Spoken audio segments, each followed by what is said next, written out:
ആദ്യം പ്രേമ, പിന്നെ വീട്ടിലുള്ള ഓരോരുത്തരും, ഏറ്റവും ഒടുവിൽ സിദ്ധു. എല്ലാരും ഒന്നൊന്നായിട്ട് നാട്ടിക്കാൻ തീരുമാനിച്ചിരിക്കായിരുന്നു ഞാൻ. അപ്പോഴാ മോശം പിടിച്ച സസ്പെൻഷൻ. എന്നെ നീ നോക്കണ്ട. നീ തീരുമാനിച്ചിനൊന്നും ഒരു മാറ്റവും വേണ്ട. ഒരു കണക്കിന് ഞാൻ ഇല്ലാത്ത തന്നെയാ നല്ലത്.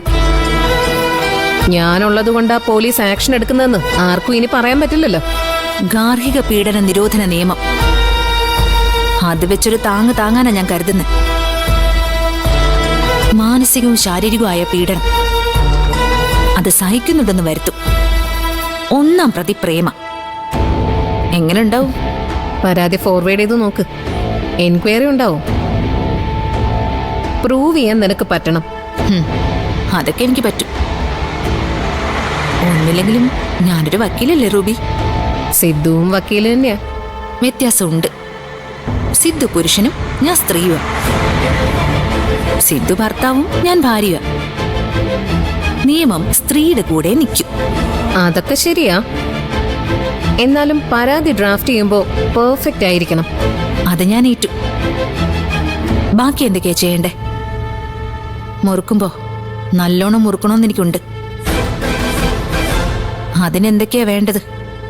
ഏത് ഓഫീസറെ കാണണം? എങ്ങനെ നീങ്ങണം? നിയമത്തിന്റെ വശം മുഴുവൻ എനിക്ക് വിട്ടേക്ക്. പോലീസിന്റെ ഭാഗത്തുനിന്നുള്ള സഹായം നീ ചെയ്തു തരണം. അതൊക്കെ ഞാൻ ചെയ്തു തരാം. നീ ശ്രദ്ധിച്ചു കേട്ടോ.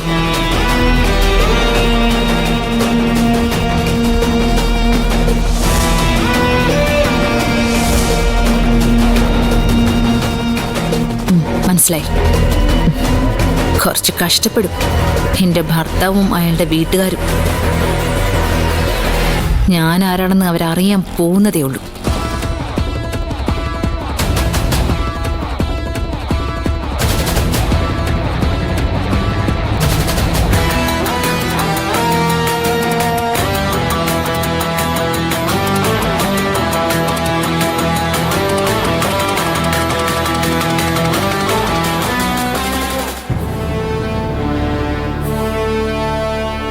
ഒന്ന് നിന്നടി.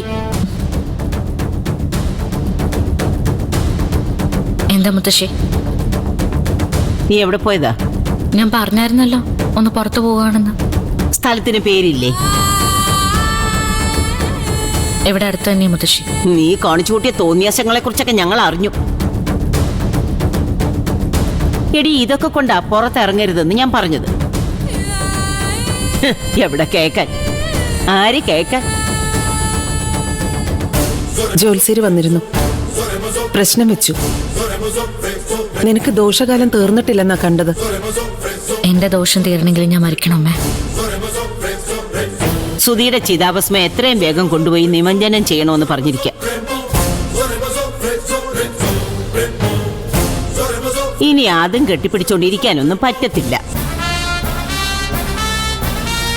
അതിന്റെ ദോഷങ്ങളുണ്ടെന്ന് പ്രശ്നത്തിൽ തെളിഞ്ഞത്.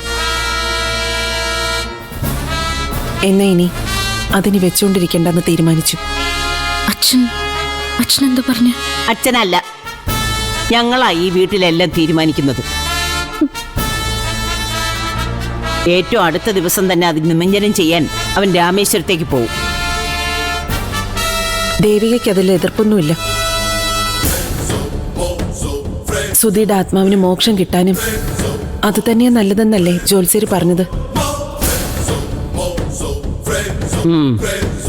അതുകൊണ്ട് എത്രയും വേഗം ചിതാഭസ്മം നിമഞ്ജനം നടത്തണം.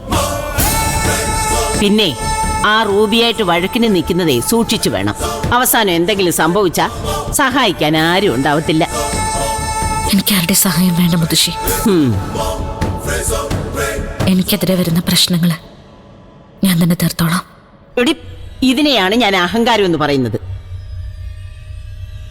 നീ നിന്റെ ഇഷ്ടത്തിന് ഓരോന്ന് ചെയ്താലേ അതിന്റെ ദോഷം അനുഭവിക്കുന്നത് ഞങ്ങളും കൂടിയല്ലേ. അതെ, നിനക്ക് മേലും കീഴൊന്നും നോക്കാനില്ല. അതുപോലെ അല്ലല്ലോ ഞങ്ങള്. ഇവിടെ വേറൊരു പെൺകുട്ടിയും കൂടെ ഉണ്ട്, അത് ഓർത്തോണം. അവളുടെ ഭാവി നീയായിട്ട് നശിപ്പിക്കരുത്. ഞാനതിനൊന്നും ചെയ്യുന്നില്ലല്ലോ മുത്തശ്ശി. ചെയ്യരുതെന്നാ പറഞ്ഞേ. ഇന്ന് കേട്ടതുപോലെ എന്തെങ്കിലും ചെയ്തു എന്ന് അറിഞ്ഞ ഇതുപോലെ ആയിരിക്കില്ല പ്രതികരണം, ഓർത്തോ. പാർവതി വാ.